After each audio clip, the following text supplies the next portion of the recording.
Japan को दिखाते हुए ये मूवी स्टार्ट होती है, जहाँ पर हमें एक आदमी दिखाया जाता है जो कि क्रिमिनल था और वो पुलिस से बचते हुए भाग रहा था। अचानक उस क्रिमिनल को हार्ट अटैक हो जाता है, जिसकी वजह से वो मर जाता है। इसके बाद हमें बड़े क्रिमिनल दिखाए जाते हैं जिन्हें कानून ने कोई भी सजा नहीं दी थी। इसके अलावा और भी ऐसे लोग थे जो जेल में थे, वो सब के सब हार्ट अटैक की वजह से मारे जाते हैं। अब ये डेथ सोना कोई नेचुरल नहीं था, बल्कि ये सब कुछ एक लड़का कर रहा था जिसका नाम होता है लाइट। असल में लाइट को एक एंशिएंट बुक मिली थी और वो कोई आम बुक नहीं थी, बल्कि वो एक डेथ नोट थी और जिसका नाम भी उस बुक में लिखा जाएगा वो मर जाएगा और मरने वाला उसी मेथड से मरेगा जो तरीका बुक में लिखा जाएगा। इसके अलावा ये बुक लोगों पर अपना कंट्रोल भी कर सकती है। अब क्योंकि लाइट को ये बुक मिली थी तो वो क्रिमिनल्स का नाम इस बुक में राइट करता जा रहा था ताकि बुराई को खत्म किया जा सके। सडन इतनी सारी डेथ्स होने की वजह से पूरी दुनिया में दहशत फैल जाती है और क्रिमिनल्स के दिलों में तो जैसे डर बैठ गया था। इस बात को लेकर गवर्नमेंट काफी हैरान थी। कुछ लोग इसे बुरे लोगों के लिए पनिशमेंट समझ रहे थे गॉड की तरफ से, जबकि कुछ लोग इसे कोइंसिडेंस ही समझ रहे थे, यानी ये सब कुछ इत्तेफाकन हो रहा है। यहाँ पर हम ये भी जान पाते हैं कि लाइट ने बुरे लोगों को मारने के बाद अपना एक नाम भी चूज कर लिया था। उसने अपना नाम चूज किया था कीरा। कुछ लोग तो कीरा को ही अपना हीरो समझ रहे थे और ये न्यूज पूरी दुनिया में काफी वायरल हो चुकी थी। इसके बाद हमें लाइव न्यूज पर एक क्रिमिनल दिखाया जाता है जिसने एक फैमिली को प्रिजनर बना लिया था। लाइट समेत सभी लोग इस न्यूज को देख रहे थे। लाइट के हाथ में उस वक्त वो डेथ नोट भी थी। थोड़ी देर के बाद ये न्यूज दिखाई जाती है कि अचानक से उस क्रिमिनल की डेथ हो गई है। कीरा यानी लाइट इस पार्ट में भी एक स्टूडेंट ही दिखाया गया है जो कि लॉ का स्टूडेंट है। कीरा की एक बेस्ट फ्रेंड होती है जिसका नाम होता है मीसा और उन दोनों का रिलेशनशिप काफी अच्छा था। कॉलेज में लाइट मीसा को अपने बारे में बताता है कि एक रात में एक बार में गया और उस बार में क्रिमिनल्स भी थे, यानी किलर, चोरी करने वाले एक्सेट्रा। लाइट वहाँ पर कुछ क्रिमिनल्स की बातें सुनता है जो क्राइम करने के बावजूद भी खुश थे क्योंकि उन्हें सजा नहीं हुई थी और वो क्रिमिनल्स लाइट के साथ भी मिसबिहेव करते हैं, लेकिन लाइट चाहते हुए भी उनका कुछ नहीं कर सकता था और फिर बेबस लाइट बार से बाहर आ जाता है और वो अपनी लॉ की बुक को फेंक देता है, ये सोचते हुए कि ये बुक बेकार है, उसके किसी काम की नहीं, क्योंकि इस बुक के होने के बावजूद भी वो किसी को इंसाफ नहीं दिला सकता था। लेकिन उसकी लाइफ उस वक्त पलट जाती है जब उसे ये डेथ नोट मिलती है और ये बुक लाइट को एक जमीन पर पड़ी हुई मिलती है। और हैरत की बात तो ये है कि बुक के अलावा हर तरफ बारिश पड़ रही थी। इसके बाद लाइट उस बुक को लेकर घर आ जाता है। लाइट अपनी फ्रेंड मीसा से ये सारी बातें शेयर कर रहा था, लेकिन मीसा को वो बुक के बारे में नहीं बताता क्योंकि लाइट किसी से भी अपना ये सीक्रेट शेयर नहीं करता था। लाइट को जब ये बुक मिली थी तब वो इसकी रियलिटी के बारे में कुछ नहीं जानता था कि ये बुक, ये डेथ नोट आखिर है क्या। लेकिन लाइट इस बुक के रूल्स पढ़ लेता है, यानी रूल्स के अकॉर्डिंग जिसका नाम इस बुक पर लिखा जाएगा वो मर जाएगा। इसके अलावा नाम लिखने का मेथड, मौत आने का मेथड सब मेंशन होती है उस पर। फिर लाइट टीवी पर एक क्रिमिनल के बारे में न्यूज देखता है, तब वो इस बुक को चेक करने के लिए उस क्रिमिनल का नाम इस बुक में लिख देता है। इसके बाद रात गुजर जाती है और सुबह को हम लाइट को देखते हैं जो कि न्यूज़पेपर पढ़ रहा होता है। वो देखता है कि जिस क्रिमिनल का नाम कल रात उसने डेथ नोट में लिखा था वो मर चुका है। ये देखकर लाइट काफी शॉक्ड रह जाता है। इसके बाद भी लाइट को इस बुक पर बिलीफ नहीं आ रहा था, इसीलिए वो इस बुक को दोबारा चेक करना चाहता था और बुक को चेक करने के लिए लाइट उसी क्रिमिनल के पास जाता है जिसने बार में लाइट के साथ मिसबिहेव किया था और अब लाइट डेथ नोट में उसका भी नाम लिख देता है और साथ साथ वो उसकी मौत का तरीका भी लिख देता है। लाइट ने उसके लिए मौत का तरीका लिखा था हार्ट अटैक और देखते ही देखते थोड़ी देर में हार्ट अटैक की वजह से उसकी मौत हो जाती है और लाइट की आंखों के सामने ही वो क्रिमिनल अपना दम तोड़ देता है। ये देखकर लाइट और ज्यादा हैरान हो जाता है। अब क्योंकि लाइट ने सब कुछ अपनी आंखों से देख लिया था, इसीलिए उसे इस बुक पर यकीन आ गया था कि ये बुक और इसके रूल्स बिल्कुल सही काम करते हैं। लाइट जब वापस आ रहा होता है तब वो फर्स्ट टाइम इस बुक के गार्डियन से मिलता है और इस बुक का गार्डियन था एंजल ऑफ डेथ, यानी मौत का फरिश्ता। अब क्योंकि एंजल ऑफ डेथ देखने में काफी डरावना था, इसी वजह से लाइट उससे डर जाता है। लेकिन लाइट को बाद में ये बात पता चल जाती है कि जिसके पास ये बुक होगी एंजल ऑफ डेथ सिर्फ उसी को ही नजर आएगा।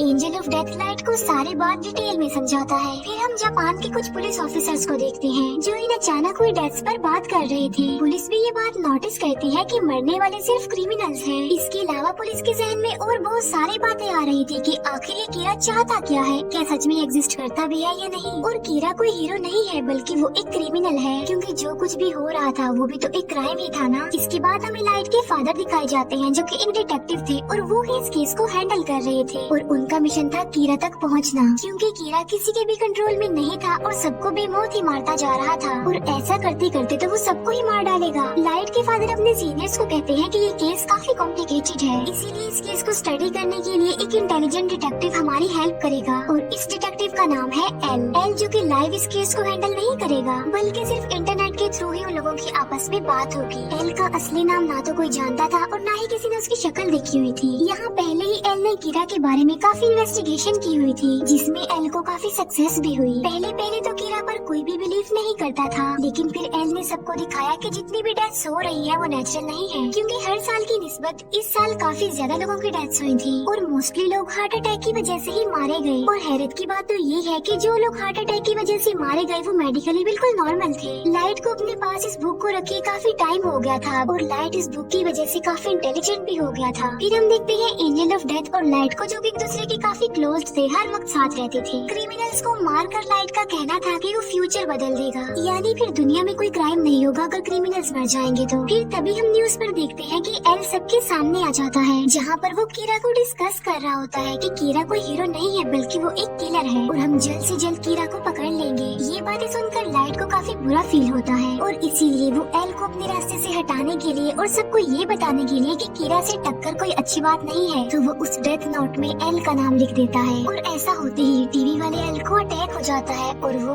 मर जाता है। सब लोग ये देखकर काफी हैरान रह जाते हैं और एल ये देखकर तो काफी खुश हो जाता है, लेकिन लाइट उस वक्त शॉक्ड हो जाता है जब उसे ये पता चलता है कि जो आदमी अभी अभी मरा है वो असली एल नहीं है। फिर हम देखते हैं कि असली एल सामने तो नहीं आता, लेकिन वो टीवी पर बात कर रहा होता है और वो कहता है कि कीरा मैं हूँ असली एल। और टीवी की ये ट्रांसमिशन सिर्फ जापान में ही सेट की गई, जिससे ये बात तो क्लियर हो गई कि कीरा तुम जापान से ही बिलोंग करते हो। एल ये भी कहता है कि कीरा तुम सिर्फ उसी पर्सन को मार सकते हो जिसका नाम और शक्ल तुम जानते हो। ये देखकर लाइट को काफी गुस्सा आ जाता है और वो काफी वरिड भी था, क्योंकि अब तक वो ये सोचता आ रहा था कि वो नहीं पकड़ा जाएगा, लेकिन अब उसे फिक्र इस बात की थी कि उसका टक्कर लेने वाला एल जो आ गया है, क्योंकि लाइट ना तो उसका नाम जानता था और ना ही कभी उसने उसका फेस देखा था। इसके बाद एल और कीरा की इस फाइट के बारे में काफी डिस्कशन होती है। एल का कहना था कि मैं एक जस्टिस हूँ और कीरा एक किलर है, इसीलिए मैं कीरा को सजा दिलवाऊंगा। एंजल ऑफ डेथ पे इस मैटर में लाइट की कोई हेल्प नहीं कर सकता था, क्योंकि एंजल ऑफ डेथ बेशक बुक के मालिक को नजर आता है, लेकिन वो किसी का साथ नहीं देता। फिर हम देखते हैं कि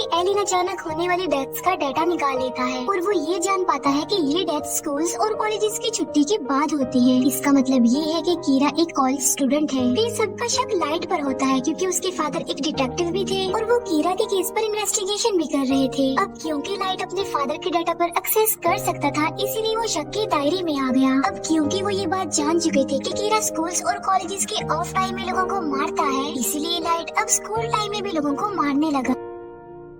अब यहाँ पर एल का डाउट और ज्यादा बढ़ जाता है कि वो एक स्टूडेंट ही है, इसीलिए कीरा ने हमारा ध्यान बटाने के लिए अब स्कूल टाइम में भी किलिंग्स करना शुरू कर दी है। एल को ये बात भी पता चल जाती है कि कीरा की एक्सेस डेटाबेस तक भी है, इसीलिए एल लाइट के फादर को बताता है कि कीरा डेटाबेस पर भी एक्सेस कर सकता है। तो या तो कीरा कोई पुलिस ऑफिसर है या फिर कोई अपना ही है। कुछ दिन बाद लाइट को रियलाइज होता है कि पुलिस उस पर नजर रख रही है। एल ने उसके पीछे कुछ डिटेक्टिव्स को लगाया हुआ है। लाइट एल को अपने रास्ते से हटाना चाहता था। एंजल ऑफ डेथ लाइट को बताता है कि मुझे सब पता होता है कि इंसान का नाम क्या है और इंसान की जिंदगी के कितने साल बाकी रह गए हैं। तब लाइट एंजल ऑफ डेथ को कहता है कि तुम मुझे एल का असली नाम बता दो, जिसके बदले में एंजल ऑफ डेथ लाइट की आधी जिंदगी ही मांग लेता है और इसके लिए लाइट साफ इनकार कर देता है। जो एजेंट लाइट के पीछे लगा हुआ था उससे जान छुड़ाने के लिए लाइट को एक आइडिया आता है। लाइट और मिसा एक बस में जाते हैं, जहाँ पर वो एजेंट भी लाइट के पीछे उस बस में चला जाता है। फिर लाइट उस एजेंट से पूछता है कि आखिर तुम मेरा पीछा क्यों कर रहे हो, जिस पर वो एजेंट कोई जवाब नहीं देता। तभी उस बस में एक क्रिमिनल आ जाता है जो बस के ड्राइवर पर गन पॉइंट कर देता है। लाइट ने वहाँ पर एक पेपर पर एक नोट लिखा था कि वो तुम्हें पकड़ लेगा तो तुम उससे गन छीन लेना, लेकिन सडन वो पेपर लाइट के हाथ से नीचे गिर जाता है और क्रिमिनल ये देखकर उस पेपर को अपने हाथ में ले लेता है और फिर उस क्रिमिनल की नजर एंजल ऑफ डेथ पर पड़ती है। क्रिमिनल एंजल ऑफ डेथ को काफी शूट करता है, लेकिन वो तो खुद मौत का फरिश्ता था,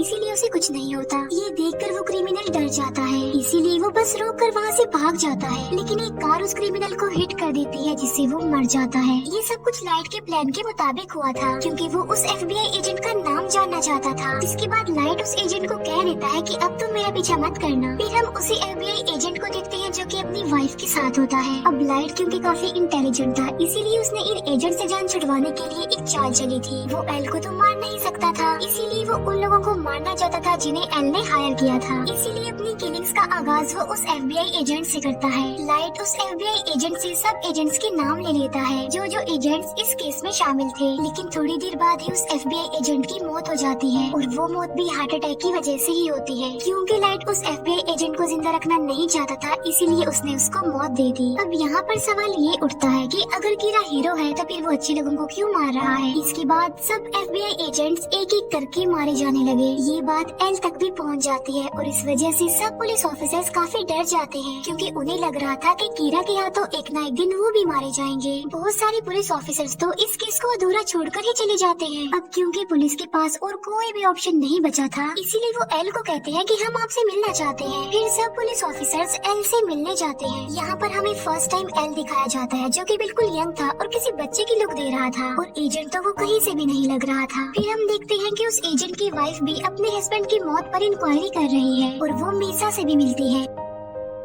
मीसा उस एजेंट की वाइफ को लाइट से मिलवाती है और उस एजेंट की वाइफ लाइट को पहली बार देखते ही जान लेती है और वो लाइट को कहती है कि तुम मेरा कुछ नहीं बिगाड़ सकते क्योंकि तुम मेरा असली नाम जो नहीं जानते। ये कहकर उस एजेंट की वाइफ वहाँ से चली जाती है। इस बात की वजह से मीसा काफी हैरान रह जाती है और लाइट भी काफी डर जाता है, क्योंकि आहिस्ता आहिस्ता उसका ये राज खुलता जा रहा था। फिर हम देखते हैं एल को जो कि लाइट के रूम में कैमरास फिट करवा देता है। जब लाइट को ये बात पता चलती है कि उस पर नजर रखी जा रही है तो वो कोई भी ऐसी हरकत नहीं करता जिससे उस पर शक आए और वो बिल्कुल ऐसे ही रिएक्ट करता है जैसे वो कुछ भी नहीं जानता और सब कुछ नॉर्मल है। फिर एक दिन न्यूज़ पर एक क्रिमिनल के बारे में बताया जा रहा था। दूसरी तरफ सब लोग लाइट पर नजर रखे हुए थे कि अब वो कुछ करेगा, लेकिन वो क्रिमिनल मारा जाता है और लाइट ने तो टीवी पर भी नहीं देखा था। इस बात की वजह से एल के अलावा बाकी सारे लोगों का शक लाइट पर से हट जाता है। लेकिन हम देखते हैं कि लाइट सबकी नजर से छुप कर ये काम करता जा रहा था। इसका मतलब ये है कि वो लोगों को मारने से अभी भी बाज नहीं आया। इसके बाद लाइट के रूम से सारे कैमरास हटा दिए जाते हैं। यहाँ पर तो एकदम ऐसा लग रहा था कि जैसे सब कुछ नॉर्मल हो गया है, लेकिन जो एजेंट होती है वो अभी तक अपने हस्बैंड की डेथ की इंक्वायरी कर रही थी। वो एल को कॉल करके कहती है कि मैं अपनी जान को खतरे में डाल रही हूँ, लेकिन मैं ये साबित कर दूंगी कि लाइट ही कीरा है। इसीलिए वो एक जगह पर लाइट को बुलाती है जहाँ उसने मीसा को गन पॉइंट पर किया हुआ था और वो लाइट से ये बात मनवाना चाह रही थी कि वो ही कीरा है, लेकिन लाइट इस बात को मानने से इनकार कर देता है और मौके का फायदा उठाकर मीसा वहाँ से भाग जाती है। फिर उस एजेंट की वाइफ लाइट को शूट करने लगती है, लेकिन गलती से वो गोली मीसा को लग जाती है और मीसा वहीं पर ही मर जाती है। बाद में उस एजेंट की वाइफ खुद को भी मार लेती है। जो कुछ भी वहाँ पर हो रहा था वो सब कुछ रिकॉर्ड हो रहा था। इसके बाद पुलिस भी वहाँ पर आ जाती है। फिर हम देखते हैं लाइट और एजेंट ऑफ डेथ आपस में बातें कर रहे हैं, जहाँ पर लाइट एजेंट ऑफ डेथ को बता रहा होता है कि अभी अभी यहाँ पर जो कुछ भी हुआ वो मेरे प्लान में शामिल था। वो कहता है कि अब क्योंकि बुक का मालिक किसी भी चीज को अपने कंट्रोल में कर सकता है, इसीलिए जो कुछ भी वहाँ पर हुआ वो सब कुछ पहले ही लाइट ने उस बुक में लिख दिया था। इवन लाइट ने अपने बेस्ट फ्रेंड को भी मरवा दिया। इसका मतलब ये है कि लाइट सच में एक शैतान ही है जिसने शैतान जैसा काम किया। फिर लाइट अपने फादर को कहता है कि मैं कीरा को पकड़ने के लिए आपका और आपके बाकी ऑफिसर्स का साथ दूंगा। लाइट ऐसा इसलिए करना चाह रहा था ताकि किसी का शक उस पर ना जाए और उसका राज हमेशा के लिए राज ही रहेगा और वो अपना काम भी करता जाएगा। लास्ट में वो एल से फेस टू फेस मिलता है और ये मूवी यहीं पर एंड हो जाती है। Thank you for watching.